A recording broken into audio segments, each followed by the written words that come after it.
Podcasters Roundtable round 147. So many new podcasts, but at what cost? That's one of the things we're going to discuss. Let's meet the roundtable, partial roundtable. We're hoping to get some more in here. But first up, Lee, welcome to your first roundtable. Thank you so much. Thank you for having me. For sure. What's your podcast? My podcast is House of Lee NYC. Life's random tips, how-tos, hacks, and yes, DIYs. All right. And then so for the audio only audience, what's the sign you have back there? What is that about? So I am the co-founder of Asian American Podcasters Association. We're a nonprofit. And so if anyone identifies with that, come on over. Nice. We help folks get started and encourage them and support them. It's so cool that, you know, we see Dave in the community, like podcasting is all about niche, right? So like even like podcasters gather together. You've got tech networks. We had women of color Yes. on last round. Yes. Now we have Asian American podcast. It's Yes. like support within support. Yes. Anyway, it's really cool. So Yes. yeah, Well, definitely she and I co-produced the virtual conference that she Oh, mentioned yeah. in your last episode. So right. I think that's part of how we all got connected. Is I'm just like putting out the word, and then the other person tells you that's podcasting. It's word of mouth, Dave. Yes. Co-host Dave Jackson, welcome. Yeah, I'm Dave Jackson from the School of Podcasting.com. And are there too many podcasters, Ray? I don't know. I guess we'll figure it out.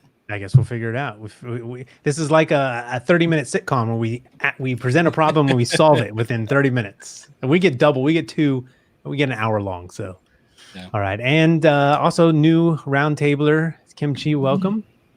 Thank you. Thank you for having me. Yes. So my podcast is Asian Women of Power.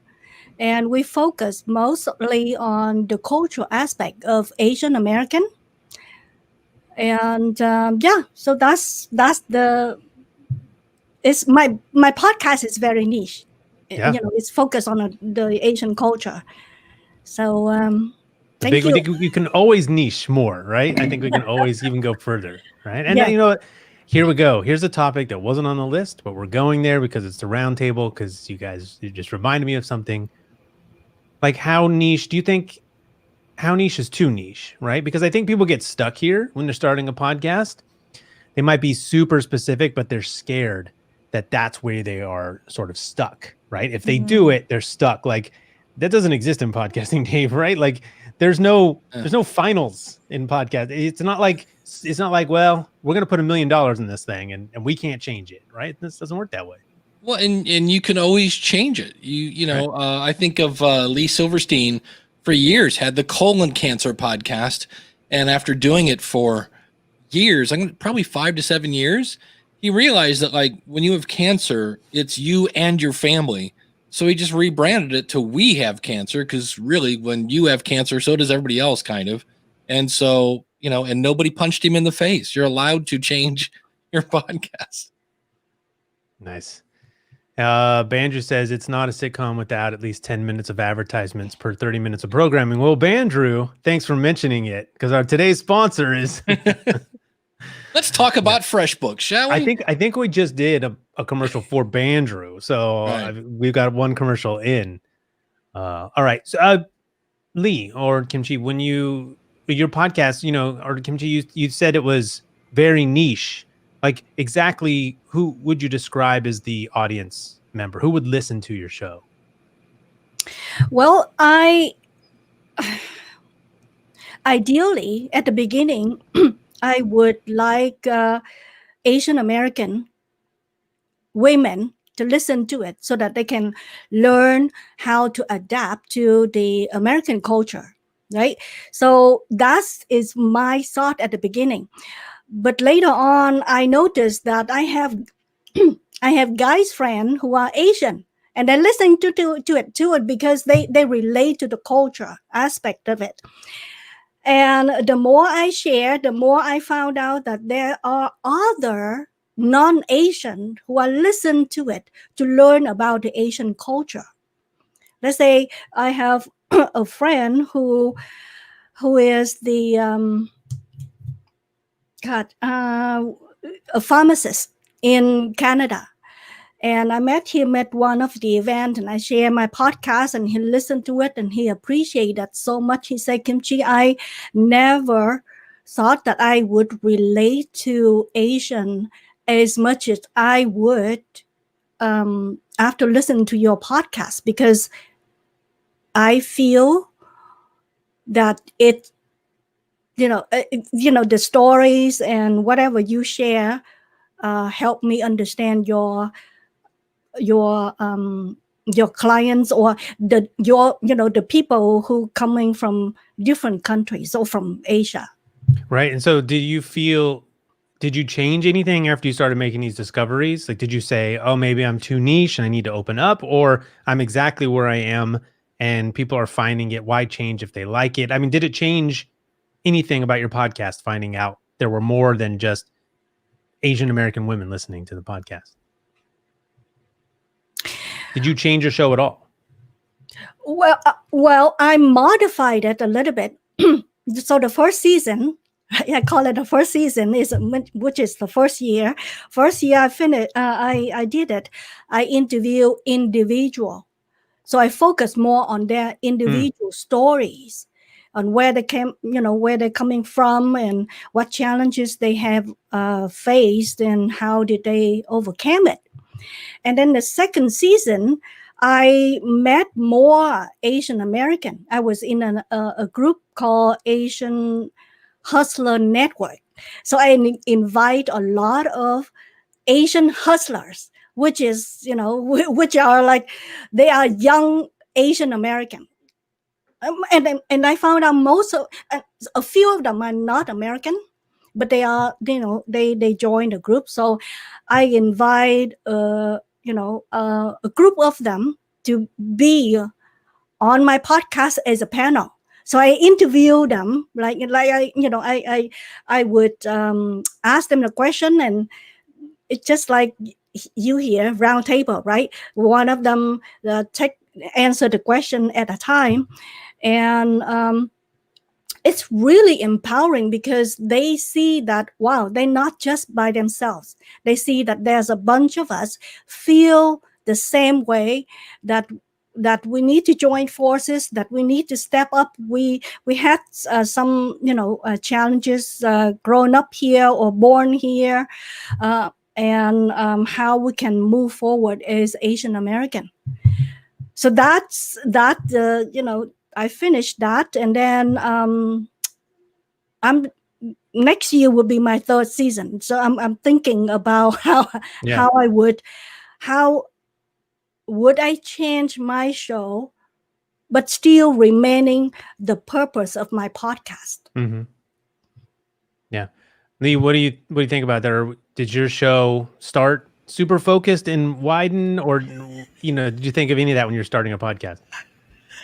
No. Or there's also the problem of being too wide, right? I think more new podcasters have the problem of being too wide, but yes.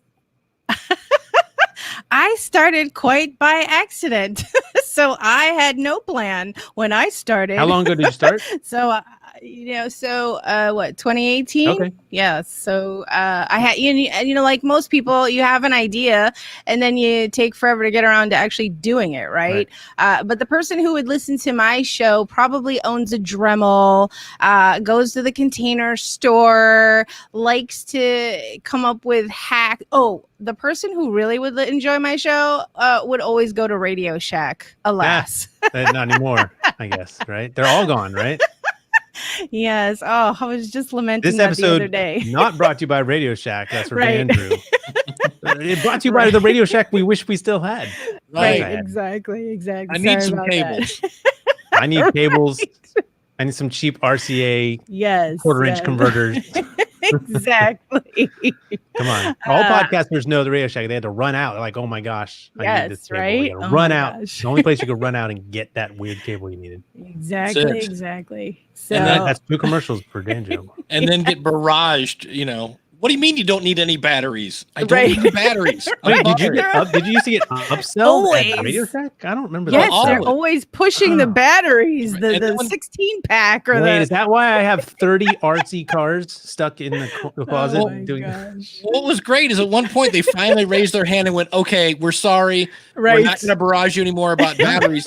And then they started barraging you about your phone service. They wanted Yes. to, I Oh, was they like, did change to a phone And service. That was And then good. toward the Can we- end, they were doing the drones and the remote control cars. I'm like, "Can we go back to the batteries? Can we go back to?" Yeah, something cheaper. Awesome. Well, I mean, Dave, do you find more podcasters start too wide or too narrow? Is there? Well, here's maybe a better question: is it possible to be too narrow? Because I think it is definitely possible to Yeah. be too wide. Yeah, I think too. If we say, okay, I'm going to start a show about breakfast because I just love breakfast, pancakes, waffles, cereal, and then I was like, all right, that's a little wide. I'm going to go down to Pop-Tarts because who doesn't love Pop-Tarts? Right. So I'm like, okay, cool. Because I mean, there's brown sugar, cinnamon. I can't say it. There's strawberry. There's blueberry. And then you're I like, think you know just what? wrote a Harry Styles song. Yeah, and then I'm going to niche down again. I'm just going to do a podcast about brown sugar cinnamon Pop-Tarts and just Oh how my great they are. gosh, Yes. Which, Here's a like, fun who one. doesn't love brown sugar cinnamon? But the problem is now it all comes back to that big question of why are you doing this? And if you go, well, I want to spread the word about how great brown sugar cinnamon Pop-Tarts. Talk about we need sponsors here. Right. But I also want to make some money with it. And you're like, you might have niched down so far that the audience you have is going to be like, where do I buy a brown sugar cinnamon shirt? I love, like, you have super fans, but you've now got such a small audience that it may be not enough people that even if So- everybody bought a t-shirt, Right. know. What do you think about new podcasters do you think it's more important to start really focused and then, let a podcaster know you can grow from there? Like Kimchi was saying, she kind of learned, you kind of start with an idea. Like, you don't really know who's going to listen. You kind of think about who you think might be listening. And then if you're lucky, you find out who's listening, because how do we know? It's not going to show up in your stats dashboard. You have to ask. You have to actually talk to your audience. I think, Kimchi, how did you find out who's listening to your show? Well, by asking them, connect with some friends and ask Email them or to listen social? to it. What's the give you feedback. primary way you communicate with your audience? My primary way is Facebook right now. Do you have a and page for your podcast, or is it just your personal profile? How do you do that? most of the time when I started, I share on my Facebook page, personal Facebook page, and I say, listen to this week episode. It's about this and this and this, and who's the guest, and here's the link, right? So sometime I will hear people input, say, wow, that is great, great interview, or thank you for sharing the lessons, and blah blah blah. So I would know who listened to it. And I do have some friends who are listening to it, and I ask them and say, hey, did you listen to this episode? Give me some feedback, right? Give me some feedback, what you like, what you don't like, and, how would you, basically get the feedback. Yeah, so sure. That's how I know. Yeah. Lee, it sounds weird. Like, do you communicate with your audience? Like, I mean, here's the thing for us here. I mean, the chat might be the number one way. I don't have a lot of conversation. Like, Twitter, I talk to a general podcast audience. I don't necessarily know if they are listeners to the Roundtable. Of course, I know some. I recognize them from either they've been on the Roundtable or they're in the chat. But here, doing this live. So if you're listening and you've never been to a live one, like, we would love it if you make it. Today, we made it to a Wednesday. So if you don't know, if you're audio only, this is a Wednesday recording that never happens. And ideally, the Roundtable would shift time and day, so it would include everyone. That's a little been hard to achieve, but once in a while we get to do it. So if you never made it to a live, go to youtube.com/podcasters roundtable, subscribe, and then you'll know when we're going to go live. And yeah, like, the chat is how I know who listens, but that's a really small segment. So Lee, how do you How do you communicate with your audience? So I use, because they're not paying you, I use that service where you put the audio tab on your website and they call in Oh yeah, and leave a rhymes message. with no, Right? it rhymes with some type of pipe. It is a pipe. Is it Right, speak pipe? No, we can say right. that. No, it's We can- speak pipe, matter of fact, right? So. Just for Bandrew, we want to say it. That's 3 That's right. commercials. Commercial. All right. We are Okay. not. It's 15 minutes in. We have a high ratio. Our ratio of commercial to content is high. Okay. But no, it helps other podcasters. So yeah, you use SpeakPipe, and it works for you. No, it does. I use it. Well, I don't use it. People use it. And they call in, but also I get messages. I encourage people to email me. I encourage people to pick up the phone. I do include a phone number, and I think that's very important to have on a website. Is it even a if, Google Voice or it's the SpeakPipe? What do you use for the? So both. So I have a phone number, and I also have the SpeakPipe. Is it because like your some people personal don't want phone, to call. or how do you do the phone? Right. So it's a business phone number. Okay. Sure. Cool. And yes, it is through Google Voice. So all of you, my cell phone is not on the website. That's how I do it too. Right. But I think it's totally worth it. And so I know they're not paying you tonight for this. So rhymes with and then what's funny is I'll walk in my neighborhood because I wasn't sure about my niche to begin with. And I thought, okay, well, let me just add the NYC into it because that will keep me focused. And I did that. You know why I did that, Dave? I did that secretly because I didn't want to deal with junky audio from long distance callers. So I was like, if I say NYC, you're either in NYC and I don't have to worry about bad recordings because I'll get the tape myself, or if I run into somebody and I happen to have my microphone. So a lot of people in my neighborhood are like, oh, I heard that episode. And then I stop them. And actually, you know what I do is I take out my cell phone and I ask them very firmly to give me a shout out and say, hey, who do you want to shout out to? And then I put them on the show, and that encourages their friends. So it's a word of mouth kind of a thing. Very grassroots. Nice. Very cool. All right. Classic roundtable fashion. We haven't approached an article yet, but that's all right. We can get into it. We have let's see. We have several. Well, Scott's not here. We're missing one roundtable, unfortunately. So, Next Dave, time. you have our Anchor podcasts different. So raise your hand, and I'll relay this to the audio only audience. Did anyone on this roundtable start on Anchor? Yes. I thought, I was going to ask. That's where I was expecting the answer yes to come from, because you said it was like an accident, right? Like it sounded very impromptu.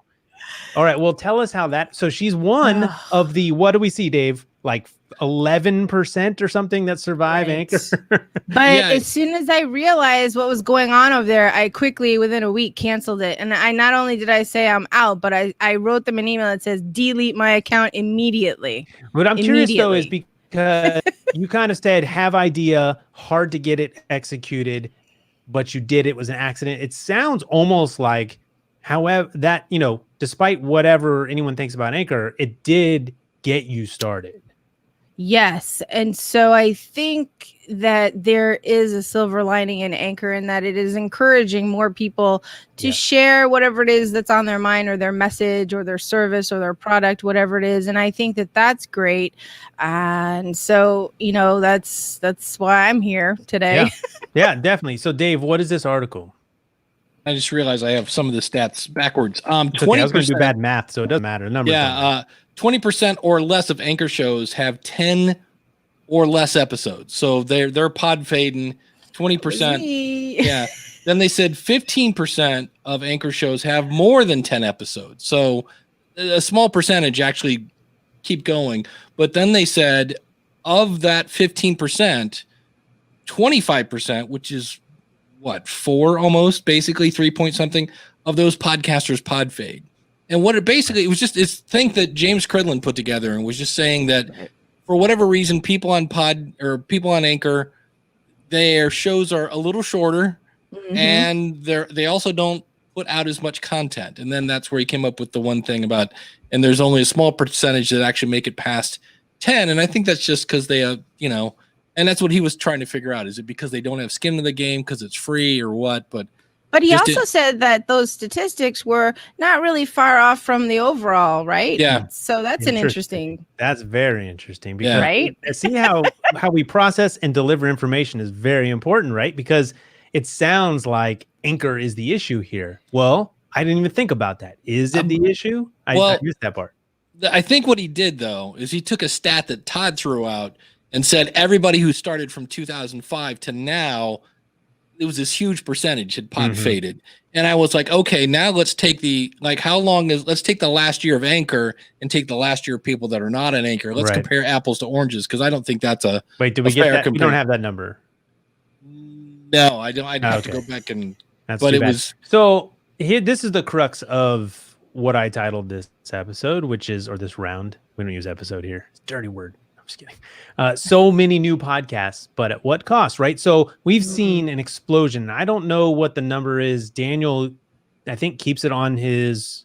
Isn't it 1.2 million or something? Or but like per month, we're adding like how many thousands? Yes, total. 1.9 million episodes. Oh, it went up. No, episodes. Episodes. 317,000 podcasts have posted new episodes in the last 30 days. Something like 50. It's some crazy number, like just like 50% of all podcasts of that number were started like since like this year. Oh yeah, it's huge. It's huge. So my question is, there are so many podcasts. Lee, you started. It sounds like Anchor helped you start. It got you past that sort of barrier of have idea, actually hit publish. But we have a lot of, Dave, according to this, 10 or less episodes, we have probably a lot of junk. So these platforms are allowing people to try it. But, are the directories filled with junk? Like just stuff that's dead? Probably not very good. I would say that someone who maybe started on Anchor and then left probably didn't put a lot of investment in the show because they didn't have to. Didn't take much to get it started. Do we have a lot of junk, but also do we have podcasters who wouldn't have been here otherwise? So what's the trade-off, right? 11, it's great to have, there are plenty of people who have started and left, who stayed, who may not have podcasted before. So that was what I was thinking about with that one. When you guys search for podcasts, I know there's a lot of sort of junk in the water, like we're swimming through like a polluted ocean. But when I go searching for podcasts, I don't generally have a problem where I'm like, oh my gosh, there was 5 podcasts I didn't want, but 1 I did.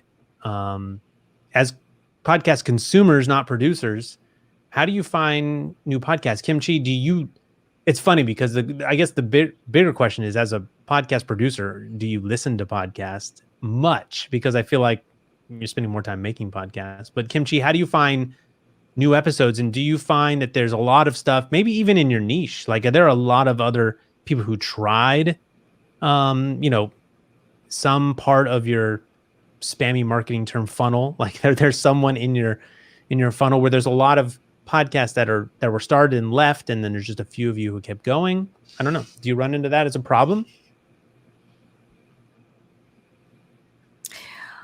Well, I would be honest to you. I seldom listen to the podcast unless I have to, right? Let's say for research, because I'm more of the reader rather than a listener. Because I like to jump. I like to jump so around. Did you start a blog and then go to podcast? I'm curious how you ended up as a podcaster. No. So what? No. Okay. So how did I start my podcast? It took me like 2 years to start it. Right. So I took some courses to start a podcast, and I say, nope, there's no way that I can do this by myself. Right. No way. I know the technical things, but I say that's take too much time for me. And then the second time, take another course, learn. And then I say, nope, I still don't know that I can handle it. I'm technically okay. I know that I can do the work step by step, but it would take me too much time to transcribe, to edit the audio and blah blah blah. So I post on Facebook and say, I'm looking for somebody to help me, produce the podcast, right? So that's where I started. So once I found a company that does that for me from A to Z, and then I work with that company, and a good suggestion that he gave me is, Kimchi, I don't know how long you're gonna last, right? But focus to produce at least 25 episodes, right? Just focus on that. So I said, okay, I'm gonna just like bite the bullet and go with it. Focus on 25 episodes. And that's how I did it. And I'm maintaining it. And now I just recently produced 60 episodes, right? And yes, for people like me, English is a second language and not very, very technical in in all these tools, auditing voice, audit, all the technical things. Sure. All the production, all the production, yep. Right? Converting from the sounds to the blog post, sure. And then to post it on YouTube, post it on all the channel, all the platform, podcast platform. I'm not it. I don't want to do so it. you made an investment. Like making the investment in your podcast put you over the top of making a podcast. So is the podcast for a business, or you just were willing to pay to have a podcast? Like, what was the motivation to start a podcast? Was there a business goal, or was it just a personal goal? Like, I just want to start this business goal. Okay, so it's an investment. Yeah. Well, let me ask then, is the return on investment worth it, right? Paying for someone to produce it sort of A to Z, what you're saying, like, is this possible for someone who says, oh, I want to start a podcast? Is it paying off essentially for you? Right now, it is not paying off in terms of monetary. Right. But I noticed, that this is one of the strategy, right? Is I want to get the word out there. I want to be visible. Before I become a podcast host, I'm nobody. Nobody hear of me. Nobody know what Asian women do, right? Blah, blah, blah. So I'm the one. I say, I'm here. I'm Asian.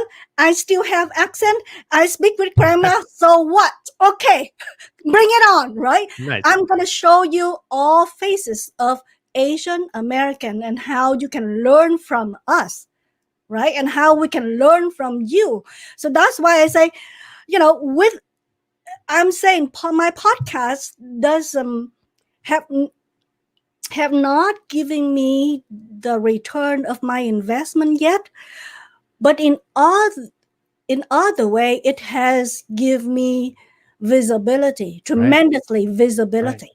And that's visibility for the business. So it is really sometimes hard. It's not tangible all the time to calculate. I'm not seeing cash as a result of my podcast. But if I'm being more exposed to clients and I don't know what the business is, have you gotten any speaking gigs? We don't speak anywhere anymore. Well, I mean, we could do it on Zoom. But have you gotten, is that part of the strategy too? You say you want to be more visible, call attention, and I'm here with a message. Have you done any speaking at conferences, or has the podcast brought more attention to do stuff outside of a podcast, or maybe people are asking you to be on their show? Yes. Well, speaking gig, it's kind of stopped because of COVID, right? Right. And it might sound strange. I'm kind of shy. I think a lot of podcasters are. And so am I. We can hide in our rooms behind a microphone, and you're on video today, but normally we don't have to be on video. So we can be pretty shy. I can record it 100 times before I decide that's the one. It's a great way to meet a lot of people without having to meet a lot of people. Right. Yeah. So, yes, that's one of my strategy, to be on multiple platforms as a speaking guest. And for podcasts and Submit, I'm very selective. The people invite me to be on the Submit. I say, what's it about? Whether it's aligned with what I stand for, and blah, blah, blah. Most of the time I would say no. No, thank you. Hmm. um, yeah. So that's That's good. Well, I mean, it has brought the exposure. My reaction, if you were watching video, was not to anything you were saying. I almost dumped my whole glass of water over my desk, which is not a good idea around mixers and other electronic devices. Well, I ruined a computer that way. I'm dying to know, because on one hand, you're like, I got an accent. This is the way I sound. Bring it on. Let's go. Right. And I'm Not like, shy. okay. So what took you 2 years to get over the hump? Because I'm like, wow, release the, here comes the lion has roared. And I was like, this is awesome. I love the attitude. And I'm like, was that not there when you went to start? And is it the podcast that's now kind of stirred that up in you? Yes. So it was not there before I started the podcast. But the more I interview my guests, remember my guests are Asian, right? Asian American. Most of them are women. Most, not all, but most. And I identify with their challenges, right? Their concern and things like that. And I look at myself, I say, okay, most of the time I'm much older than most of them. And I say, okay, so they kind of looking up for a role model. So what kind of role model am I setting? Right? So I said, okay, I'm setting up as a role model, as, live life loud, right? Speaking up, showing up, and standing up. That's what I stand for. There you go. Awesome. So in my opinion, sometimes that's more valuable than monetary, right? So that's it's another form of payment, I guess you could say. Yeah, for sure. Podcast is very good at that. Like, it pays off in a lot of ways, but there is sometimes we kind of need money to eat too. So there is the push and pull between the two. Lee, you have a story. To compete with YouTube, Spotify now offers videos for podcasts. And it's funny because I was just discussing this at work today about video podcasts and how they basically don't distribute video podcasts anymore. It's costly. So I'm assuming, well, what's this about? Because I'm assuming we still can't, that they're not eating the hosting cost of this, right? Like YouTube, what we're doing right now, if we had to pay to put this podcast on YouTube the way it is right now, it would cost too much money. This is not a host-friendly medium video. It still isn't. That's why one of the reasons more people, I don't know. It's the chicken and egg thing, right? More people put video on YouTube because it was easy and free, or more people watch YouTube because it was easy to use? But anyways, what is this article about? So basically, Spotify, if I understand this correctly, Spotify is offering space to have videos from podcasts. And I think what I gathered from it is that they want to retain the engagement. They want to retain the listeners and the audience. And can I just slip in there that Kimchi, her YouTube channel, what I love about her channel is that she features her podcast, but it's video. It's not just some audio with a graphic slapped on it. She's not cheating. Nice. Yes, I said that. No, and so Daniel would agree with you, girl. Wholeheartedly. He would call it fake video. That's his version of fake video. Is that what it's called? Okay, yes. Well, whatever. And so it'll be interesting to see how this goes, because this is a recent article. It's just a few days old. So, do you guys use Spotify? Should we even go there, or should I? Yeah, sure. I mean, we, as a podcast destination, I'll use Libsyn terms for Dave. It is a destination. You can send your podcast. You can submit through Spotify, of course.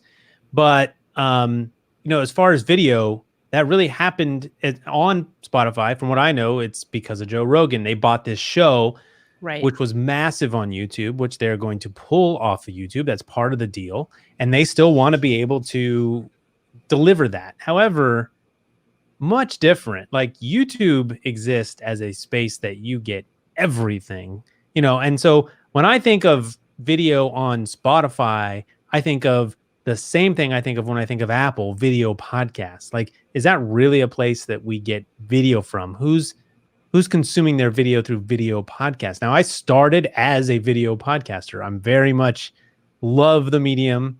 though I don't participate that much anymore. YouTube has kind of become, when you think synonymous, when you think video, you think YouTube. When you think podcasts, you think, oh, it's the thing I find and I listen to my ear. You don't think I watch. I don't watch podcasts. Who watches podcasts? So yeah, I am curious about this. I think they're building it all out because of one corner that they put all their money in, which is Rogan. This video in Spotify, garbage. No offense to anyone. Like, it's just, but we're talking heads. Like, this does not need to be seen. Of course, you could argue the same for Rogan.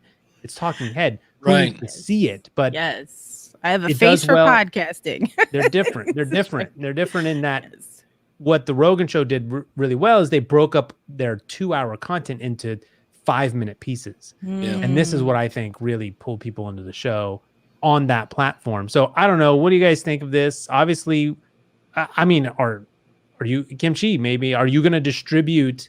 So it sounds like you're doing, here's the thing. I'll rewind. What Lee is saying is that Kimchi's not just taking her audio and then sending it to YouTube and it shows her cover art and the audio plays. You can do that via Libsyn.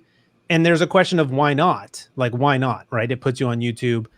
There's some discovery. We can bring up some why nots. But Kimchi, you decided you're not going to just deliver your audio podcast to YouTube. You're going to make a specific video, which is, extra work. So are you then going to, I guess you maybe going to take that video and put it on Spotify too? Or is your audio podcast on Spotify?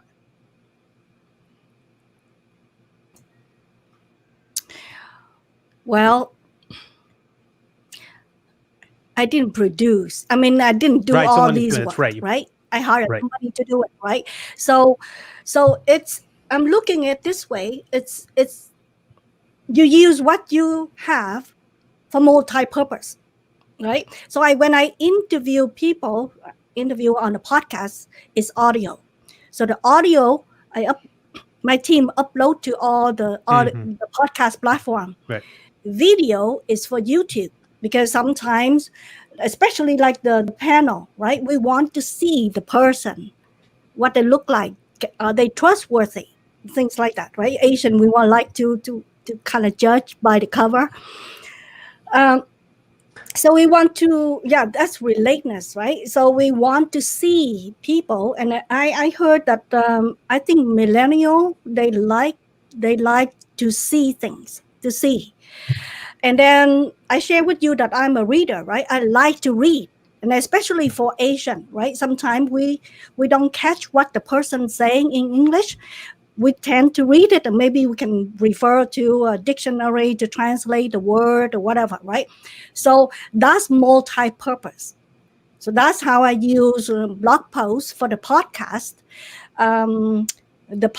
audio, and then YouTube for video of the full show, the full interview, the full show. Yeah, the full show. Because I'm not sure, aside from Apple, like in the top 5, apps, I don't know that many apps play video anymore. No, Stitcher doesn't. Podcast directories, and this is one thing I was talking about. I mean, who even has video podcasts anymore? It's Apple, and then Spotify is going to now. Yeah, but that's it. So if you're thinking of starting a video podcast, you're almost saying, I'm going to start a YouTube channel. It's a YouTube channel. No one says I'm going to start a video podcast. Yeah.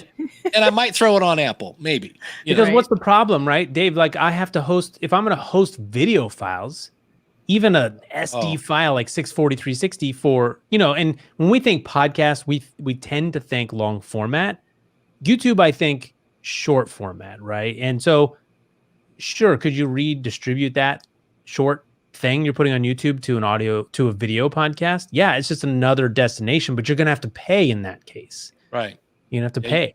Your bill just went from $20 a month to, 80, if not more.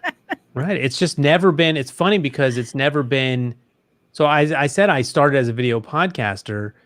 There were services that would host for free, and you could get it done, but that doesn't exist anymore. Like, video really shifted to YouTube. But it's not there's no, and I'm sure maybe someone in the chat or in the audience will know, there probably is a way to do it affordably, but it's not very affordable from what I know.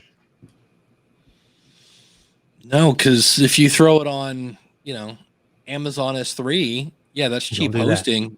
But the minute you get popular, I mean, you know, and let me tell you, you don't know what's going to get popular. right? You don't know, right? And I mean, I've had if some of the videos that I put on YouTube, if I would have said, yeah, put that on S3, people never watch that. Well, guess what? You just happen to hit a niche that everyone is searching for, and I'd be broke. Yeah. So Lee, you said video is the most powerful tool of engagement. Maybe is this from the article? And Spotify's This looking is off from the article. Okay. The article said that. So what do you think about this? Like for you, does this have any relevance to you and your show? So here's the thing I want to throw out there is everyone has a YouTube channel because everyone has Gmail. All you have to do is click to activate it. So we all have YouTube channels, and I think everybody should at least stick their toe in the pool and check it out. That's anchor number video. one, right? Yeah. The second thing is I did that. I said, oh, I have this YouTube channel. What do I want to do with it? And the whole reason I wanted to podcast and do YouTube was to kind of give back. I was always on YouTube finding a hack for something. And I thought, okay, well, this is my way to give back. These are the tips I have. And so once I decided that I was going to do that, my YouTube channel is the same. It's House of Lee NYC. And I'm now morphing it, segueing it, transitioning it into following the show. So on my channel, when I have an episode on something, I then make a short video that gives one or two tips. And then I say, this is actually a podcast. So you could go check it out, and I give the link and things.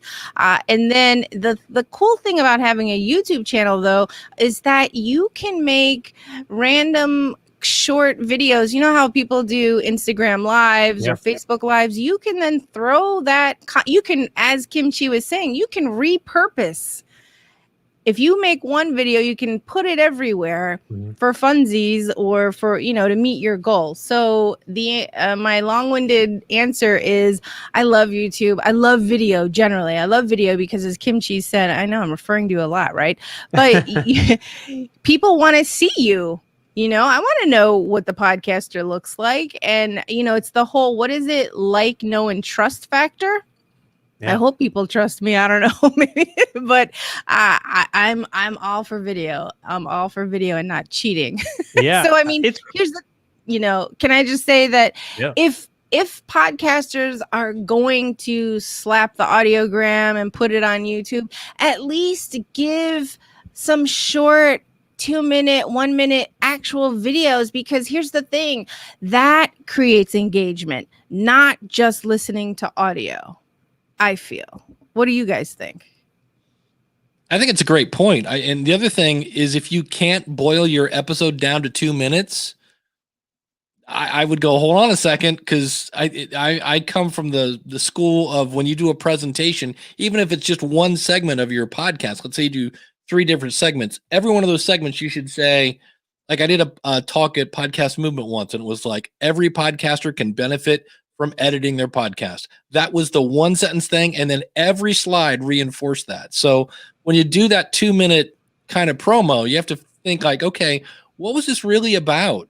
And what did I want people to get out of this? And what can I say to get them to click to get the rest of it? So yeah, I like that idea. And you bring up a good point, because which one is it? Podfest, where they have the Pechakucha, the 5-minute, the 5-minute presentation. Anytime, and at Podthon, where we have a 15-minute limit, the people who can actually, it's counterintuitive, but if you are a good speaker, you're a professional, then you can give a talk in 1 minute, and all the other 14 minutes icing on the cake. And so if you can if you are given 5 minutes and somebody balks at that, then you're not the speaker I want, because anytime, that's the first question, right? When we've all given talks, it's like, well, what's the time frame? What's the limit? What have I got to work with? And so shorter means you're on your game, right, Dave? That's it. Because you've got to figure out, if somebody goes, okay, you've got 30, 40 minutes to make a point. you can make as many points as you want, and some of them Right? might be great. But if it's only, okay, you've got 8 minutes, you got to like, okay, what am I really trying to say? And I've got these 12 points. I'm going to use these 4 because these are my best 4. And you'll end up with a better presentation probably than if you did a 20-minute presentation because you're bringing your A game. That's right. That's right. I don't I'm know. both a Ray, what do YouTuber- you think? I'm both a YouTuber and a podcaster, and podcasts do allow, it feels like they allow the freedom to go long, be loose, right? When people choose to listen to a podcast, they are ready to settle in for the most part. They're doing something that's going to take a while, and they're ready to listen to you for a while. YouTube is, we talk about discovery all the time. A lot of times, I mean, Lee, you're saying like a lot of people are finding you because they're looking for an answer to a question, right? And search is big. And Right. your video alongside another video that's like it is a lot of the way people are going to find your YouTube video. And so they're two different worlds. Like you should be a YouTuber just to make yourself a better content creator, make yourself Good a better point. podcaster. It will certainly teach you how to get to the point.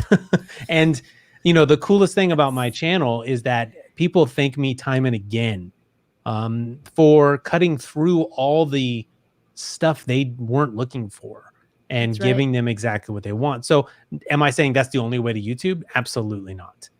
But I'm saying that if you're a podcaster, it would benefit you to try YouTube, and whether that's taking a piece of your hour-long podcast and pulling out 2 tips or 1 tip, because if you're super specific to 1 tip that you have buried at minute 34 in your podcast, and you put that 1 tip on YouTube, people are searching for that one thing. Guess where they're not going to find it? They're not going to find it on your podcast. They're going to find it on YouTube. Is Google trying to work to surface those things inside a podcast? Sure. Are we going to get there? Who knows, right? But pull out the 1 minute tip you have on podcast. See what that does. When I used to mix this show into the same channel, my same YouTube channel, it was great because a lot of people found this show. They found the podcast about podcasting because they saw my other videos and they were like, that totally relates to me. So it's a great way to promote a podcast. Now, obviously I broke it out. I would not mix content, but if you can make a channel for your podcast. And Dave, I think we've talked about it before. I don't know if you want to mix it in with those sort of automatic YouTube videos, right? At Libsyn, you say, take my audio and put my artwork, and that's my channel. You might want to keep that the only thing that's on that channel and start a separate channel. I mean, we could discuss that. Yeah. But you're going to hurt that Wait, channel. time out. Are you saying, wait. Are you saying to make audio only YouTube channels and not put any videos? If you're considering automatically sending your audio to YouTube, it's a consideration. Okay. Yeah. All right. If it was I guess what's the goal, right? I guess you've got to figure out what the goal is for that channel. We come into the algorithm is the problem, right? And this is where Daniel would talk about fake video. On it, it's not a real video, and they're out of there. Then you put real content, a real video that you spent. It's 1 minute, and YouTube says, "I'm not showing this to anybody because nobody watches your videos." Yeah. So there's some decisions to be made. I don't know. It's completely debatable. I don't know what the best advice is here. I don't mix the two. I don't even send audio only to YouTube. I have another show called the Podcast Review Show, which is usually about 45 minutes to an hour. And all my other things are 5 minutes, 10 minutes, probably even less than that. And I put up a podcast review show because we kind of do those whenever somebody pays us. It's not very consistent. And I had somebody say, are you going to do more short stuff? Like, that was okay, but like, where's the short stuff? And so I was kind of like, maybe that needs its own channel, because I don't want people like, oh, that was a cool video, let's watch another one. Like, and then they're just waiting for like, wow, why are they introducing this guy? And now it's like, you've changed the pace. Yeah. So likewise, if you go from here's a video that's just a picture that never changes, your audience might be going, hey, like I said, what is that? That's right. My YouTube channel is what I would call successful. And when I started mixing even talking head, which is video, like it really hurt that channel. I mean, I would see as many subs. So I was talking about that sort of cross promotion where people would discover me through, I do a camera review and they'd say, oh, you have a podcast about podcasting. I'm a geek. I like both those things. So I would gain some subscribers for this content, but I would lose as many subscribers as I would gain because the people who were on my channel for camera reviews, audio reviews, they weren't here for this. They're like, I'm out of here. What are you dumping this audio podcast basically on me for? And they would bail. So this became its own channel. YouTube.com/podcasters roundtable became its own channel, commercial number 4. And I would say much more successful. Which of course is doing what? You're niching down. Right. To I'm go being back more to the original you know point. what you're going to get when you show Yeah. up to this channel. Granted, Yeah. you still don't know what you're going to get when I show up to my other channel, but you have an idea that it's a well-produced video. It is not talking head. It is not audio with a cover art slapped on top of it. So I don't know. They're much prettier. They're prettier. Yes. Yes. So Shallow depth of field makes my skin look a little nicer. Flattens me out. So But can I ask what web cameras are you all using? Are you using an external or are you using Tell me. I'm Yeah, using a C920. we're all using the Okay. same webcam. C9, the classic. The one that's Logitech sold C9. out and then Right. 3 times the Yeah. price on Amazon. Got Right it. now is Okay. not the time to buy stuff. You're getting gouged. Watch out. Look, we're talking video and we're talking tips and we're talking lighting is more important than your webcam. A bad webcam in your computer will look so much better if you have decent lighting. Yes, agreed. Than buying a new camera and not upgrading your lighting. That's So- right. And I That's can right. see both of you have performed perfectly because I can tell there's, but I'll say in the email, put light on your face so we can see you. So a lot of podcasters, they don't do video, right? They're not used to it, but I see light. And Kimchi, you have green screen, so you definitely have some lighting. Oh, Yes. green screen's got good. I think Kimchi, I wonder if you're the first. I don't think you're the first to use green screen here, but I wasn't even sure that that StreamYard had green screen capabilities, but apparently they do. Now I we think know. it's newer. It's newer. They didn't used to have it, I don't think. So Wait, I lost yay, Kimchi. Nope. No. All right. Let's Kimchi, you have two. Let's go out on this. We have 2 articles here, The Voice of Choice and Taking Patients Beyond the Exam Room. Which one do you want to tell us about? Well, the first one, it's resonate with me the most. The Voice of Choice, which is the the interview I did with 2 Japanese. Well, okay, so one is Japanese American, and the other one is Vietnamese Japanese. So they are both have something in common, which is Japanese culture, right? So they give a perspective about how Japan view women, right? So that is really, it's a really good interview that I had, and I thought a lot about question to ask these women, because I don't really want to kind of like criticize any countries, but but this is these 2 women, they Japan point is out the backwards when way. it comes to women. Can I say it? This is half Japanese. Yeah. I don't have a podcast about Asian anything. I just happen to run AAP, but I'll say it for you, Kimchi. Japanese and women, and it's still kind of backwards. There. Yeah, so that's what I want to bring it out, right? They are very good in the modern living and all the household stuff, very very technical, very high tech in company, very modern. But in terms of the way that they treat women is still way behind. So that's why I brought these 2 women up and said, let's talk about this. Let's confronting this. How can we make Japan to see this? How So can we change it? what's the takeaway for podcasters? Like, what would you say that episode? I don't know. Would you have advice? Did you learn something from that episode that could apply to like podcasts in general, or even personally with your own show? What's the takeaway for other podcasters? I'm tough question. It is a tough question come because up on I'm the spot. not quite sure it's related to any podcaster, but it is related to the way we treat other people. Right. For me, it Right? sounded like you were saying that you kind of had competing, like people from two different backgrounds, and you sort of tried to bring that all together. So for someone who's doing interviews, I don't know, when I do these roundtables, and we used to do topic specific, now we bring news, and so it's less specific to everyone knowing something about that topic. Right now, we just throw articles in there, and I don't care if one podcaster is like another podcaster at all. But before we used to pick a topic, and then I would kind of have to look for people who I thought have some experience in that topic. In your case, it sounds like these two guests were different. I don't know. So I was just trying to think of it. I don't do interview podcasts. I try not to.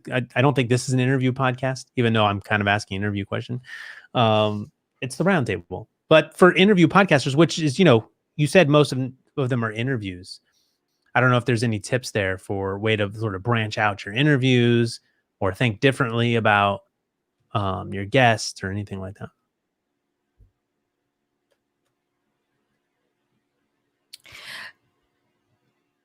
I don't know how to answer your question, but the takeaway from this episode, I named the show The Voice of Choice, right? For all of us, we're talking about have your voice, right? My podcast is about speaking up, standing up, and showing up, right? So speaking up is have a voice. What voice do women have? Allow us to have the choice. Don't make the decision for us. So in Japan, although the culture, Japanese culture is focused on family, respect, Right, and so on and so forth, right? So they think that they are protecting women by treating them differently after the women have baby, after they return to work. Most of the time they say don't they kind of do something to make the women stay in home, to take care the children and raise family instead of go back to work, right? But as I live in America, I expose the American way. Give us a choice to make. Don't force any choice to us. Right? Yeah. So that's, and I think what one of the great things about podcasting is that it's hopefully given a voice to people maybe who didn't have it before. Certainly it has an opportunity to find other people that are like you. So Lee, I'm curious with the AAPA. What's the I call it podcasting? AAP, but AAP, okay. yes, Because the AAPA that sound extra letter. It's Yeah. like hey, we have a lot of .coms and issues with naming things. It's very tough. So AAP, which Exactly, actually yes. there is a big difference there. Like even the way I say it, AAP is very like to the point. Yeah, I like it. All right. Yes. So with the AAP, what's the scene like for Japanese podcast? If you know that, do you see women? Is it uncommon to have women Japanese podcasters? I mean, are we seeing it reflected in, we're saying podcasting gives you a voice, but is it really happening? Right? Doesn't mean that, So that you know what? culture You know comes what? down. You've had Andrew Wong on. He's Right. He was in the chat. cohort here. Yes. Yeah. And so he has been working very diligently on our AAP podcast directory, where we have more than 600 shows. Nice. listed. Wow. It's pretty impressive. Thank you, Andrew. And so, yes, there are podcasts by Japanese women. And I feel like Ray and Dave, this is like the rah-rah AAP and Asian women hear us roar episode. But I really want to talk about the P4. But can I just throw out Is that the new thing that came out? Yeah, Yeah. the Zoom. I'm gonna have that pretty soon Oh in my my gosh. hands. I'll let you know.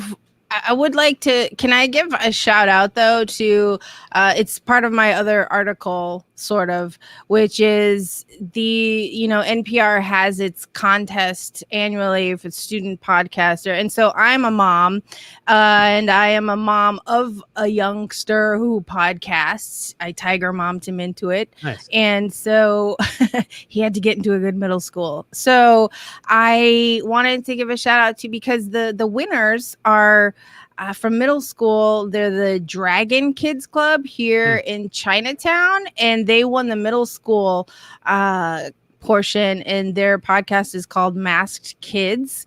They covered Corona and what it's like to be Chinese American and being made fun of for that. But then the other thing is the high schoolers, they had the Flossie podcast, and they covered climate change and environmental racism. And they're in a high school in Canarsie, Brooklyn, the High School for Innovation in Advertising and Media. And the reason I want to bring those two up is because children of all ages also have a voice. And I think that podcasting is a great way for them to start to exercise that voice. And so thank you for allowing me to just kind of butt in there with that. I wanted to give them a shout out because we're a podcaster roundtable, and children are podcasters too.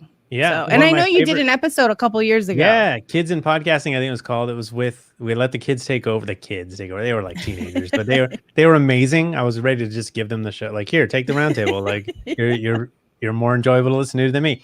But so your child, who's a podcaster, yes. How old are they? He is now 11-ish. And what age did he start?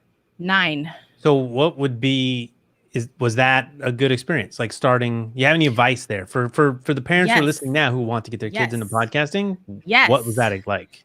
Thank you so much for asking, because I'm very passionate about this, which is that align the show with your child's interest and force them to do it, especially if they're lazing around this summer with nothing better to do, because as podcasters, we already have the equipment. Yes. Yeah. Right.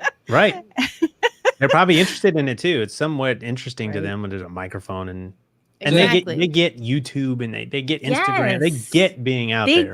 They get it. And at a certain age, they can actually edit their shows. Right. And so Dad's not doing that. Right. And so, and then I was telling my kid, look, man, because this is the summer he's going to learn to edit. And I was like, look, after you nail this, then you can start charging money for it. You can have a side hustle and open up that IRA. Let's get you going, boy. Nice. Awesome. Can I throw out that also it'll be rough. Some recording sessions are rough. You may be fighting in my, focus. Maybe that's a question. Like, are you hovering? Like, or do you just turn the mic on, hit record, let them go? Like, hey, let's just go. Right. Or do you say, no, you need to be focused? Like, how much are you directing? How much are you producing? Are you a producer for a show? Yes. I mean, you're talking to Asian Americans, so we're all type A. I'm reformed, by the way, but I'm a recovering perfectionist.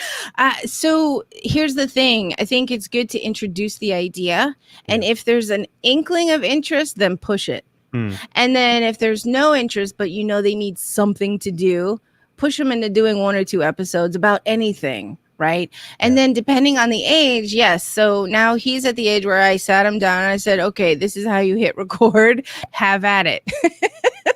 Well, and the beauty of it for me, every time I hear that is when this kid is, 25 and he's getting ready to get married and mom busts out the podcast. Don't get married at 25. Yeah.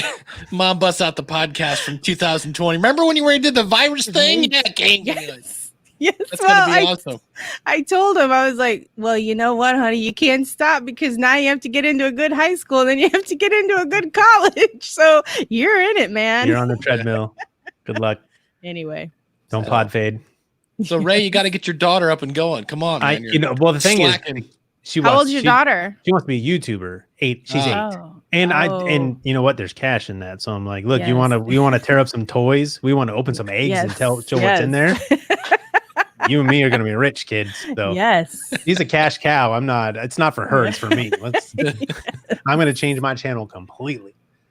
Toy reviews from now on. Forget gear. Gear's for old dudes. And so you going to do it though? I mean, no. You want to talk about editing? I am not. I can't edit. I can't get my own YouTube videos out.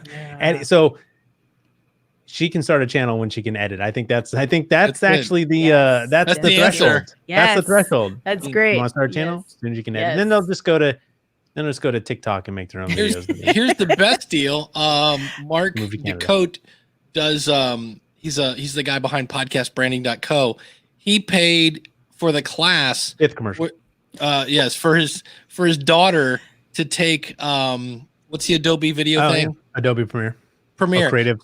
Yeah, so she learned Premiere. He paid for the class. Smart. And now she's his editor. That's right. That's great. That's great. Invest up front. Yeah. Yes. And you get this content out the back and business somewhere else. He's like, I'll pay for your Adobe suite. I'll pay for the class, but you're editing daddy's videos. Yes. That's awesome. Great deal. Yeah. So might be some laws about that depending on what state you're in or country. So look into that first. Yeah. Allegedly, Mark DeCote from Podcast Branding. Right. Rumor has it. Yeah. All right. Hey, it's been a ton of fun. On our way out, let us know where people can find your show. And I mean, if there's anything else you want to add to it, feel free. There's no time limit here. So, but that's it. I think we'll let the audience go. And Lee, thanks again for joining us. Thank you so much for having me. Thank you. I can be found at houseofleenyc.com. That's my main show. And then if you feel you resonate or identify, feel free to join us at Asian American Podcasters Association. We are also on Facebook, and there's the tag there. And I will just say thank you. Thank you. Awesome. Did you add the NYC because it's just rhymes? It's House of Lee NYC is very catchy. Like I almost remember it more with the NYC. Thank you. I started out as House of Lee, and then I thought I need to niche down, and I don't know what I'm going to niche down to, but I know I can niche down by location. Nice. And so sorry about that. So, did you find that limited? I mean, like, I'm sure plenty of people are listening who aren't NYC, right? Like, Sure. Do you ever thought about changing it? You're like, okay, now I found the audience. I'm gonna go wider. We're returning to the same thing we talked about in the beginning. But. Well, here's the thing for those of you out there who are like, oh, I don't know what to do. You can always change your show name. Just keep the RSS feed. So, and I've changed the name a couple of times, and I've landed back to House of Lee NYC. And so if I move to Chicago, which is where I'm actually from, maybe it doesn't have the same ring though, does it? Right, House of Lee Chicago. No. How do you? What's the shortened? What do people in Chicago call Chicago? Right, Chicago. Chicago. Chi-town. Chi-town. I knew there was something. Yes. That doesn't. Yes. Yeah. House of Lee Shy. Yeah. If it's you can't move. CHI, can you say Chi? You can't move. No. I think that's a different show, Dave. Yeah, That's a different. Now we've. That's it. Right? That's moving furniture, all sorts of weird things going on. Yes. So my next episode is going to be how to bake a cake without an oven. Wow. That's the kind of stuff I do. Wait, is it solar? How do you do that? Wait, can you cheat with a microwave? There's a microwave involved. No. It's you're gonna be like, really, Lee? That's the clickbait. You can tell us. No one else is listening. No one listens 1 hour and 8 minutes in. And if you reveal it, then they won't listen to the show. Then they know they have to listen to the. I think I know. Dave knows. You can guess what you want. I think Kim. He's Googling it though. I don't know. Are you using an Instapot? No, I don't have real estate in my tiny New York City apartment for an Instapot. People keep telling me to buy one. There's nowhere to put it. Yeah. You're gonna have to tune in to find out. But All right, nice one. Good guess. that's fair. Oh, hey, Kimchi, thank you so much for joining us on your first roundtable. I say first because everyone's always welcome back. Just bug me. Yes, and people can find me at asianwomenofpower.com. And I I'm like it. very, very happy to be here. Thank you for inviting me. Thank you so much. And I see, okay, so behind it's /podcast. So that's, but yes, definitely the AsianWomenOfPower.com. I like it. Live life loud. It's, we don't have a tagline. Dave, what is your tag? Plan, launch, grow? Is that what I see? Is that your tagline? Yeah, that's Because kind is of. this the 3 words? It has to be 3 words. Live life Yeah. loud. But I that's like live good. life Yeah. loud. It does feel interesting and powerful, which is, it fits the brand. I like that. Lee, do you have a 3? I don't have a 3-word tagline. Then. No. Wait, And with AAP, we're still trying to come up with one. Oh, so if so you have you're any actually trying to ideas, think of let one. us know. I'm actually looking at my own website to like figure out.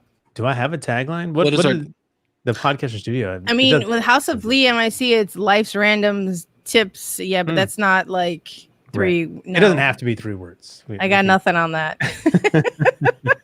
Awesome. All right. Well, I'll end it because we can always keep going here. Dave Jackson, co-host. Thank you so much. Yeah, Dave Jackson, schoolofpodcasting.com, where I help you start your podcast and grow your influence.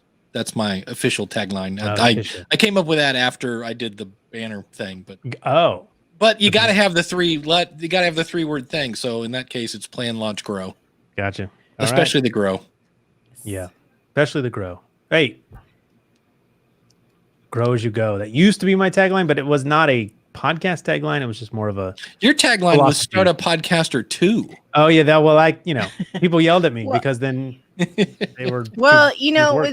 With Women of Color podcasters, Danielle Desir and I, podthon.com is podthon. Podthon is podcast plus marathon because podcasting is not a sprint. I like that. Podcasting is not a sprint. But that's not 3 words. All right, never mind. No, it doesn't have to be 3. Just catchy. Short and catchy, right? The YouTube model. Short and catchy. That's how I describe myself. I'm short and catchy. Dave is very niche. Dave is definitely not short. So if we sit next to each other, you'd know which one is Ray. Short and catchy. Now I sound like I'm like a disease, like COVID. I'm not catchy. Yeah. Where am I? Well, I think I can speak for Kimchi and say we're both short. Well, then we outnumber Dave and we win. All right, we won this round. 147 ding, ding, ding goes to everyone else but Dave. Podcasterroundtable.com/guest. If you want to join us, if you want to be on the roundtable, sign up. Do it. It's a lot of fun. Actually, if you've been on there a long time, thanks for waiting. Scott, we'll try again. And we'll see you next time for 148. Wave goodbye. Thanks, everyone. It was fun.